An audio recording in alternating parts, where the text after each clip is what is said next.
ត្រីដែលបានជួបនឹងនួនល្អនៅបាត់ដំបងមាត់ស្ទឹងសង្ការយើងទាំងពីរនាក់សច្ចាស្បត់ស្បាយក្រោមដួងព្រះខែរពេញបរមីរៀមលោកដៃអោបក្រសោបកាយអូរាត្រីស្ងាត់សង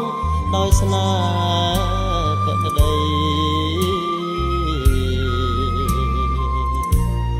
ភក្អអើយភក្អូនញញឹមមានន័យប្រហើក្លិនស្រីជាប់នឹងដៃបង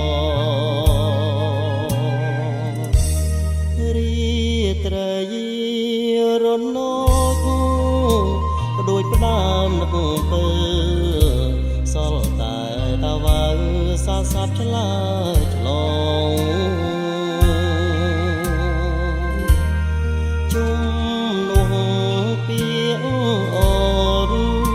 ដែលធ្លាប់សាសងនៅបាត់ដំបងមាត់ស្ទឹងសង្ការសូមផ្ដាំតាមទឹកផ្ញើនឹកតាមខ្យល់ឲ្យឈប់នេះមល់វិលមករកស្នេហ៍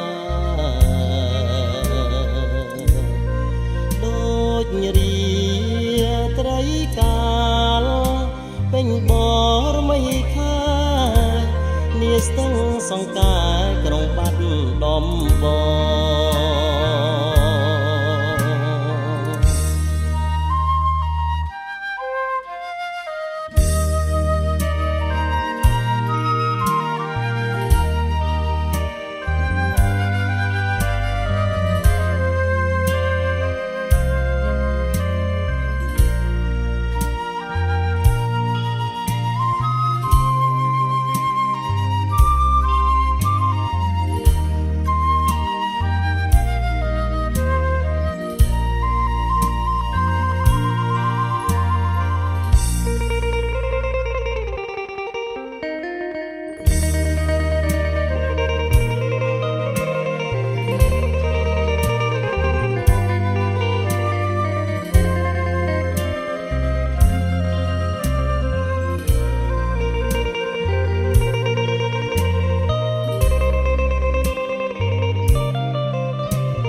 រាត្រីរនកដូចផ្ដើមនឹកពើសល់តែតាវ៉ៅសាសាប់ឆ្លើយឆ្លងជុំនោះពីអូនដែលធ្លាប់សាសងនៅបាត់ដំបងមាត់ស្ទឹងសង្ការ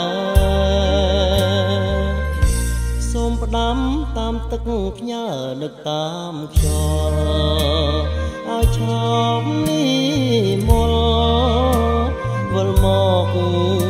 រកស្នេហ៍ដូចរីត្រីកាលពេញបរមីខានាស្ទឹងសង្ការក្រុងបាត់ដំបង